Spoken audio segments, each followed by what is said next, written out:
Bienvenue sur la vidéo d'interprétation des énergies astrologiques pour cette nouvelle lune du 6 janvier 2019 qui aura lieu en France, pour là où je me trouve, à 2h28 du matin. Alors, je vais utiliser la méthode prévisionnelle dite des transits. Pour interpréter le thème, la carte astrale.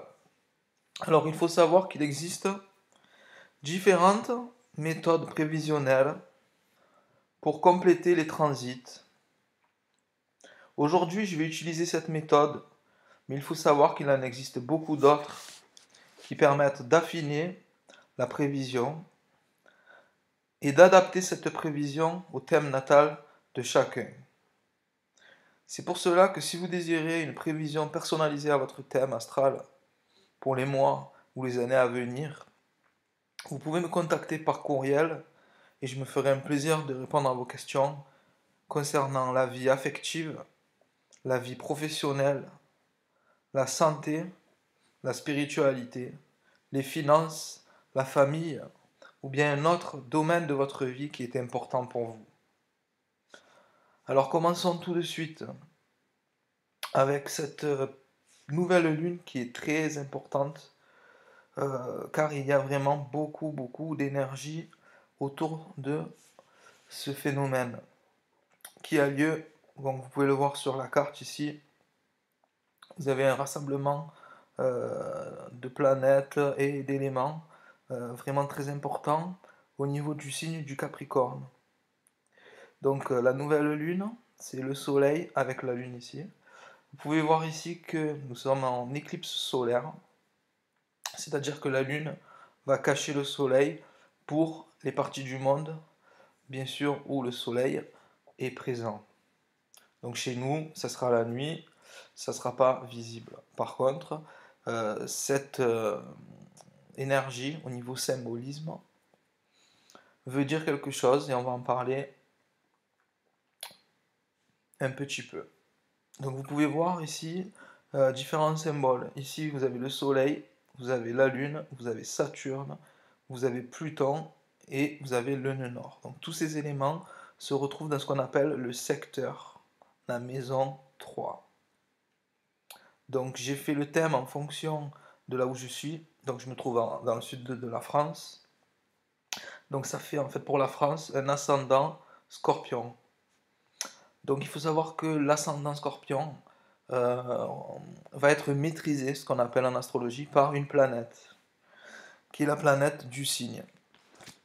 Donc en l'occurrence pour le Scorpion, la planète qui la maîtrise au niveau moderne, c'est Pluton. Donc ça tombe bien parce que Pluton, il se trouve juste là, à côté de notre nouvelle lune. Donc ce qui veut dire que nous sommes, dans le jargon astrologique, en conjonction. Donc une conjonction qui au niveau symbolique veut dire beaucoup. Pourquoi? Parce que quand le maître d'ascendant comme ça est proche d'un élément, en l'occurrence ici, même trois éléments, voire quatre, ça le met en valeur. Et ça met en valeur naturellement tous ces éléments aussi. Donc c'est pour ça que cette pleine lune est vraiment très puissante et très importante. Donc comme je disais, elle se retrouve dans le secteur 3. Donc le secteur 3 peut représenter en fait tout ce qui est en relation avec la fratrie, tout ce qui est les frères, les sœurs, en tout cas l'entourage proche. En fait, ce sont tous les gens qui nous sont finalement imposés par notre naissance. Ce n'est pas les gens que nous choisissons de connaître au départ, mais ceux de notre famille. Ça représente aussi tout ce qui est des études. Donc il peut y avoir une mise en valeur aussi du côté éducatif au niveau sociétal. Ça représente aussi les déplacements, les échanges, enfin tout ce qui est vraiment de la transmission et de la communication. Donc il va vraiment avoir une mise en avant, je pense, de ces domaines-ci dans les jours à venir. Alors comme vous devez sûrement le savoir si vous suivez un petit peu les vidéos sur les nouvelles lunes, une nouvelle lune c'est comme dans tout cycle astrologique, mais justement je viens de le dire, c'est un cycle. Ça veut dire que elle dure à peu près 29 jours. Donc ça veut dire que pendant 29 jours, ces énergies de ce jour-ci, le 6 janvier à 2h28, vont se déployer dans le ciel au fur et à mesure du temps pendant 29 jours, jusqu'à ce que la Lune retrouve le Soleil dans le signe, soit dans le signe du Capricorne, soit du Verseau, j'ai pas encore regardé. Dans tous les cas, ce sera un nouveau cycle. Entre-temps, il y aura eu ce qu'on appelle la pleine lune, hein, c'est-à-dire que le Soleil aura avancé un petit peu, se rapproché de Pluton, et la Lune aura fait un demi-tour pour se retrouver en face, en Cancer. Et à ce moment-là, je vous ferai une nouvelle vidéo, très importante aussi. Voilà, donc on a une mise en perspective du signe du Capricorne très très puissante. Donc le signe du Capricorne va représenter tout ce qui est au niveau personnel, la carrière, le travail. Donc il peut y avoir une mise en valeur du travail en relation avec l'entourage proche. En tout cas, il peut y avoir aussi une mise en avant du travail, de la communication dans le travail. Donc peut-être des conflits, peut-être des résolutions de conflits au niveau du travail, peut-être justement avec la crise des gilets jaunes, euh, une mise en perspective de la communication au niveau des travailleurs. Voilà. Alors avec Pluton, on est dans la remise en question, hein, donc ça conforte bien cette idée de remise en question des valeurs, hein, parce que là on est quand même dans les valeurs de la société au niveau politique avec le Capricorne. Donc il y a un rapport, je pense que là on va encore entendre parler de cette histoire des Gilets jaunes pendant encore un bon bout de temps, même s'il y a eu une petite trêve, je dirais, pour les fêtes. Ça va repartir de plus belle, mais sur une énergie différente. Car on n'a plus les tensions entre Mars et Jupiter. Par contre, on a une tension entre Mars, on va avoir une tension entre Mars et Saturne, encore que non, c'est pas pour le moment. Je vais regarder un peu mieux, on va voir un petit peu après. Donc voilà, donc déjà cette énergie-là, très importante. Donc ensuite, on va regarder un petit peu les énergies au niveau tension. Donc vous voyez ici le symbole de la planète Uranus, qui est en opposition à l'ascendant, qui est maîtrisé donc par Pluton. Donc ce qui veut dire que Uranus ici dans le secteur du travail, en bélier. Donc ça veut dire que, et elle est en plus en, alors attendez je vérifie, 28, on est presque en carré par rapport à Pluton, donc les remises en question et les changements sociétaux par rapport au travail vont être de mise pendant ce cycle de 29 jours. Ça c'est clair et net que les gilets jaunes, on va en entendre parler, et pas qu'un peu. Le fait que ce soit ce qu'on appelle en opposition à l'ascendant, c'est pareil, ça va nous faire nous poser des questions même personnelles sur nos valeurs par rapport au travail, sur notre comportement individualiste au niveau du travail, car on est dans le signe du bélier qui est un signe individualiste, et Uranus qui est la planète de l'individuation. Donc il y a un rapport toujours entre moi et l'autre qui va être mis en valeur pendant ce cycle de 29 jours, hein, donc du 6 janvier jusqu'au 5 février. Alors après, j'ai les tensions entre Jupiter et Neptune. Donc Jupiter va représenter en fait la loi et tout la bienséance en société en fait, opposé aux idéaux Neptune en poisson. Et il faut savoir que là la tension va être rude parce que les deux sont vraiment dans leurs signes respectifs, hein, donc ils sont autant puissants l'un que l'autre. À savoir que Neptune quand même est depuis un moment beaucoup plus long que Jupiter dans son signe, donc peut-être un léger avantage à Neptune. Donc il y a une tension entre les idéaux et la mise en place de ces idéaux dans la société. Et donc on dirait que finalement ces idéaux vont avoir du mal à s'intégrer dans la société et vont être revendicatifs d'une façon, je pense, plutôt désorganisée, comme on a pu le voir déjà avec le mouvement des Gilets jaunes. Ensuite, on a une tension entre Mars, qui est ici en bélier, donc pareil, Mars, j'en ai pas parlé, mais Mars vient de rentrer dans son signe en bélier, ce qui veut dire qu'il est autant plus puissant que ce qu'il était peu puissant en poisson. Donc pareil, Mars, la planète un peu de l'énergie, du dynamisme, au niveau du négatif, de la revendication, entre guillemets, violente, va être poussé, grâce à son énergie de bélier, à se rebeller, à être revendicatif. Et on voit ici qu'il y a une tension donc, entre Mars et Mercure, ici en Sagittaire. C'est par contre, Capricorne par contre. Donc il va y avoir une tension entre l'action, le besoin d'agir, et la façon de penser Mercure. Donc ce qui veut dire en fait que l'action risque de prendre le pas sur la rationalité des choses. Ce qui veut dire que il peut y avoir certaines personnes qui vont être emportées par l'élan. En gros, Mars c'est l'élan, sans réfléchir, puisqu'on est en tension avec la réflexion politique.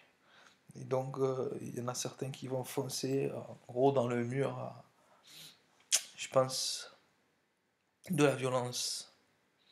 Donc, au niveau gilet jaune, je pense qu'il faut s'attendre à vraiment des scènes un peu impressionnantes, assez impressionnantes, et qui vont bouleverser, remettre en question, hein, avec Pluton ici, l'ordre politique.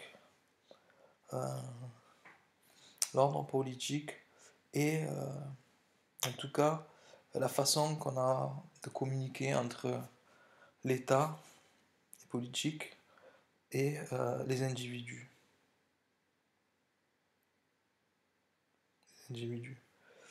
Voilà. Donc ça c'est les forces un petit peu tendues qu'il va y avoir. Donc vous voyez qu'elles sont quand même assez puissantes pour cette nouvelle lune. Donc 29 jours, en tout cas 29, en attendant que la lune arrive dans son signe. Donc ce qui va faire autant plus puissant, une pleine lune autant puissante que possible dans à peu près 15 jours, qui veut dire que je pense qu'on va vivre un mois de janvier assez, assez chaud, bouillant, assez tendu. On en reparlera au moment de discuter de cette pleine lune dans 15 jours. Après, on va regarder un peu les énergies un peu plus faciles.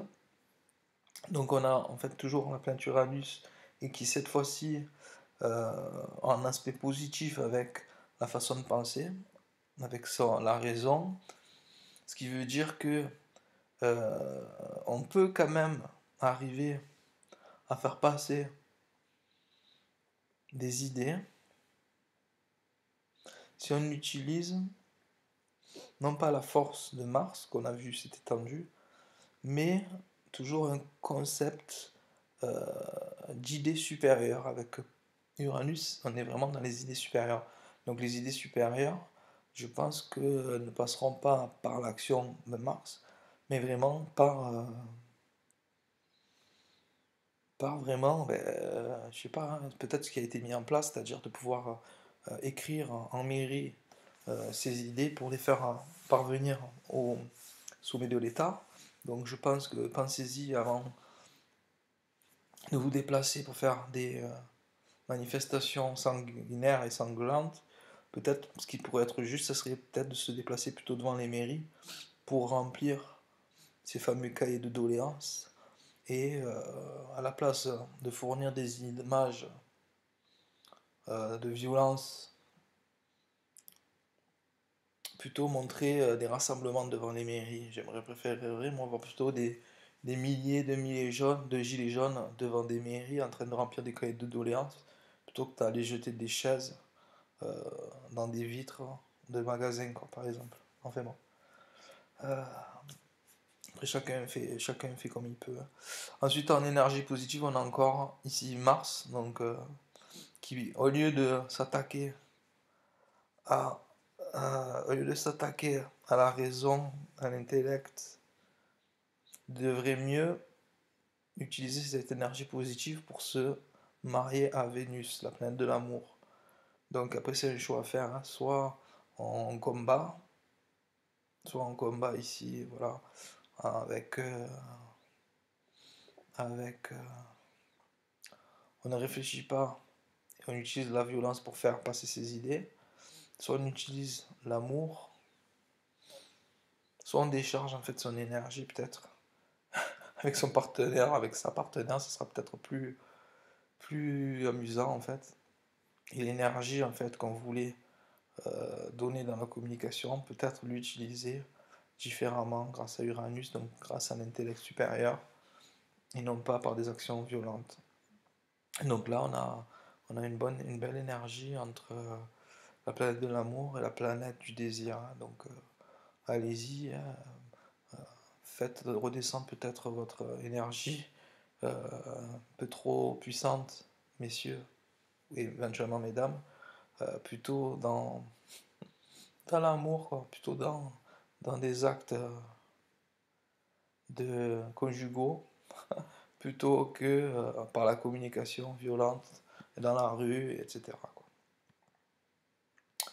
Voilà, ensuite au niveau des énergies positives, on va terminer avec ce sextile entre donc cet amas de planètes, entre donc Saturne, Lune, Soleil, Pluton, en sextile à Neptune. Donc on a vraiment plus un aspect qui est vraiment très très proche. Donc Neptune, les idéaux, la foi, les idéaux, je l'ai déjà dit, les rêves. Et justement cette nouvelle lune qui peut mettre en place, qui va pouvoir mettre en place ces idéaux. Donc vraiment se servir. Neptune, c'est en même temps, pareil que Vénus, l'amour, mais l'amour au niveau universel. Donc au lieu d'utiliser peut-être la force et la violence, utilisons peut-être l'amour personnel, l'amour universel, pour le mettre au service de ce cycle qu'on a envie de mettre en place, qui va permettre avec Saturne la structure d'un nouvel ordre politique, peut-être, grâce à la remise en question donc de cet ordre politique. En plus, on a ici le nœud sud qui est juste à côté, donc ce qui veut dire que par le passé, au niveau inconscient, ça a déjà peut-être été fait en fait. Peut-être après la Révolution ou autre chose, je ne connais pas l'histoire en entier, en tout cas, on peut peut-être au niveau inconscient se baser sur ce qui a été fait de positif dans le passé pour pouvoir justement transférer toutes ces énergies au niveau des idéaux et de l'amour universel, de l'amour de l'être humain en général, quoi. Voilà, donc un petit peu un panel de toutes les énergies qu'on a le droit d'attendre au niveau collectif pour cette pleine lune, pour cette nouvelle lune du 6 janvier.